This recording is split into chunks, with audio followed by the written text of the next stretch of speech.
بسم الله الرحمن الرحيم. الحمد لله والصلاة والسلام على أشرف المرسلين. اللهم صل وسلم وبارك عليك يا سيدي يا رسول الله. ازيكم يا أحلى اخوات ومتابعين؟ وحشتوني جدا جدا جدا. هقول لكم بقى وهلت روايح العيد الكبير، عيد اللحمة إن شاء الله خلاص هيبقى قريب علينا، يهل علينا يا رب كده بألف خير، وكل سنة وحضراتكم طيبين. هنعمل مع بعض الصينية المتينة دي، صينية فطار أول يوم العيد. يعني هنعمل مع بعض كده شوية حاجات اسمها فعلا صدق اللي قال حلويات المذبح، فعلا صدق اللي قال عليها حلويات المذبح. أتمنى منك كده تشجعيني باللايك والاشتراك وتعليق حلو منك، وتاخدي جولة بسيطة في قناتي المتواضعة، إن شاء الله تستفيدي معايا. ويا ريت تكتبي لي أنت بتتابعيني من أي بلد، عشان دي حاجة بتفرحني وتبسطني جدا. تعالي كده هنفتح مع بعض الكيس ونشوف هنعمل إيه. أنا مرضتش أعمل أي حاجة غير لما أوريكي أنا بعمل إيه بالظبط، عشان لو جاتلك الحاجة زي كده هتعرفي تشتغلي فيها ازاي وتنضفيها قبل التسوية. دي حاجات مهمة جدا. اول حاجة كده انا طلعت في ايديا معايا هنا الكلاوي اللي هي كليتين. حلو الكلام كده اهو، هي بتبقى شكلها كده. طبعا احنا لسه هنقشرها مع بعض وهقولك ازاي تقشريها. حلو قوي الكلام دون. تعالي بقى اما نشوف هنطلع ايه تاني كده مع بعض. وهنا معايا اللي انا طلعته في ايدي دون اسمه الطحال، بيبقى بالشكل اللي انت شايفاه دون. الحاجه اللي انا بشتغل بيها دي اللي هي حلويات المذبح، دي حاجه خروف يعني، ما هيش حاجه جاموسه كبيره او عجل كبير. معايا هنا طلعت اللي هي الفشه اللي هي الرئتين بالزور بتاعها، هون بيبقى بالشكل اللي انت شايفاه دون. اهون ادي شكل الحاجه هي. طبعا انا اقولك ازاي تغسلي الحاجه دي كويس عشان الزفاره والكبده، كمان اقولك ايه احسن طريقه ان انت تغسلي بيها عشان خاطر الزفاره بتاعت اللي الناس كتير بتشتكي منها. معايا هنا الكبده اهي بتاعت الخروف، ما شاء الله الله اكبر، شايفه شكلها حلو ازاي. ومعايا الحته اللي انا ماسكاها بايديا دي اسمها الحلويات. خلاص عرفنا كده احنا معانا ايه بالظبط كده عشان نشتغل بيها. طبعا انا ما لقيتش الكوز موجود، يعني مش عارفه الكوز اللي هو اسمه القلب دون ما كانش موجود ازاي.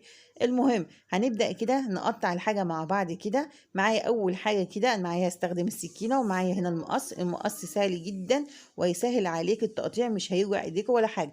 أنا قطعت الحتة دي زي ما قلت لكم، دي اسمها الحلويات. ببدأ كده أقطعها مكعبات صغيرة، أو أنت بتقطعي التقطيعة اللي أنت حباها، مكعبات صغيرة شرايح صغيرة. المهم وأنت بتقطعي الحاجة دي حاجة مهمة عايزة أقول لك عليها، ان انت لو لقيت اي دم كده معقود لازم أن تشيليه بايديك وتتخلصي منه. موجود حته جلده، موجود حته خيوط كده ما لا اي لازمه، الحاجات دي تشيليها تحت ايديك وانت بتقطعيها، عشان الحاجات دي بتسبب الزفاره مهما تغسلي فيها. يعني لو لقيتي في حته جلده في قلب الكبده هتشيليها. طبعا كانت موجوده بس المقطع ده ما جاش، عشان مش عايزاه اطول عليكم اكتر من كده. ببدأ كده أقطع الكبدة وأقسمها لقطع صغيرة زي ما انت شايفة كده بالمقص، بيسهل عليكي ايديكي خالص التقطيع كده زي ما انت شايفة كده اهو. بقطعها كده مكعبات زي ما انت شايفة بالشكل ده. يبقى اتفقنا اي دم موجود او معقود بتبداي تشيليه، اي خيوط اي جلد تحت ايديكي كده انت بتشيكي على الحاجه تحت ايديكي كده، عشان خالص تتفادي الحاجات اللي بتسبب الزفاره مهما نغسل في الحاجه. واقول لك على طريقه حلوه جدا جدا ان انت تغسلي بيها الكبده من غير اي زفاره فيها. جربيها وان شاء الله تعجبك. طبعا طول ما انا شغاله لما يكون الحاجه اللي قدامي بتتعكي دم كده او ايديا او السكينه او المقص، طبعا ببدا انضف الحاجه زي ما انت كده زي ما انت شايف. تعالي بقى نشوف هنا الكلاوي او الكليتين هنعمل فيهم ايه. اول حاجه لازم تقشريها. اي حاجه تجيلك بالمنظر الكيس الابيض اللي عليها دون لازم تشيليه وتتخلصي منه عشان خاطر الزفاره زي ما انا قلت لك. هي بتتقشر بكل سهوله زي ما انت شايفه كده، هي بايديكي بتبقى حاجه طريه جدا وبسيطه، ما هيش هتتعبك ولا اي حاجه خالص. يعني انا حبيت انضف الحاجه واغسل الحاجه قدامكم، مرضتش اعملها على التسويه على طول، عشان لو الحاجه جت لي واحده بالمنظر دون ما تقولش ايه انا اعمل فيهم ايه وتبقى لايصه خالص. فاحنا نقشرهم مع بعض كده ونشوف هنغسلهم ازاي مع بعض. خلاص كده انا شلت الجلد او الغلاف اللي بره زي ما انت شايفه كده بكل سهوله اهو.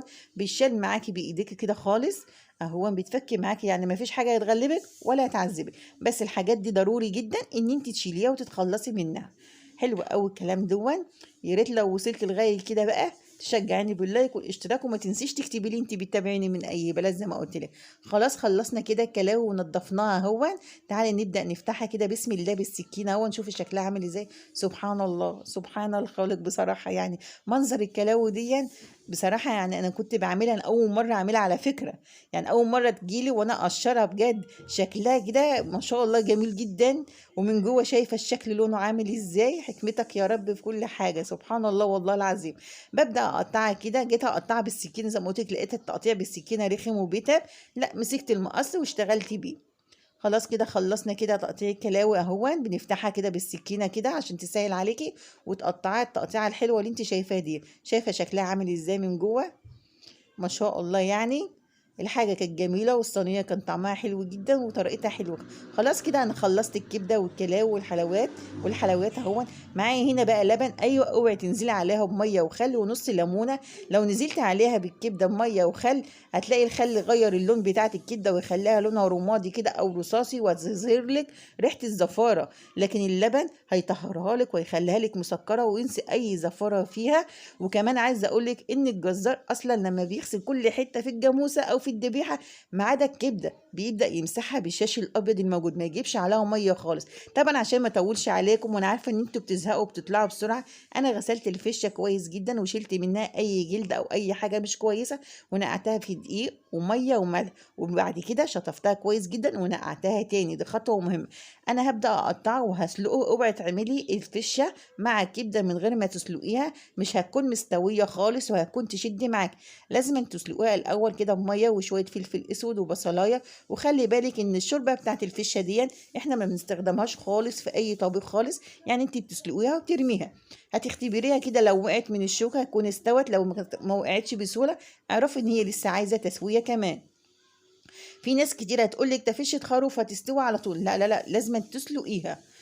تعالي بقى هنا للتتبيلة بتاعتنا والشغل كله والأساس كله هي في التتبيلة. معايا راس توم، معايا فلفل أحمر، ومعايا قرن كده سبايسي أخضر، أو مش عايزاه يكون حامي ضيفي فلفل أحمر وأخضر. هتفرموهم بقى طبعا في الكبة أو الهون أو أي حاجة موجودة عندك بالشكل دون. معايا كده هننزل عليهم بليمونة كاملة. يا سلام على التتبيلة دي، هتخلي لك الصينية ريحتها تجيب لآخر الشارع. اوعي تقولي لي بقى كبدة الشارع ولا الكلام دون. نزلت عليهم بربع كوباية من الخل، معايا معلقة صغيرة من الكمون، ونص معلقة صغيرة من الفلفل الأسود. هنضيف الملح بس كده معلقة صغيرة مبدئيا، لكن هي على النار هنبدأ نظبط الملح بتاعنا. وكده التتبيلة بتاعتنا الحلوة الجميلة اللي هتخلي لك أحلى صينية حلويات ممكن تاكليها، والكل صدقيني هيشكرك عليه. هنجيب صينية حلوة كده بقى، هات صينية ما تجيبليش حاجة ضيقة ولا صغيرة. هننزل بشوية زيت حلوين، ويا سلام عليها لما حتة دهنة زي دي الله عليها. طبعا وانا بسلق الفشة انا جبت نص التتبيله اللي احنا عملناها مع بعض اللي هي التوم والليمون والكمون والخل، نزلت عليها بالكبده وتبلتها وسبتها في قلب التلاجة طول ما هي الفشه ما بتتسلق. حبيت اوريكي كده لان انا عارفه ان الفيديو طويل، بس والله ما رضيتش اقطع اي حاجه لان كل حاجه اللي انا قلتها مهمه، وفي حاجات كده شلتها بس غصب عني.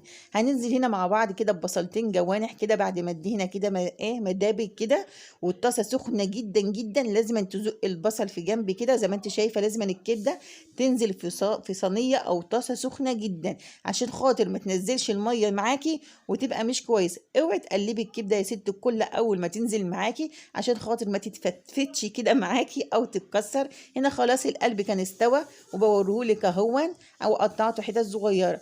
البصل هيدي لها تسكيره حلوه، يا دوب احنا بندبل البصله بس ما بنحمرهوش، وبعد كده بنزق على جنب زي ما انت شفتوا، ونزلت بالكبده.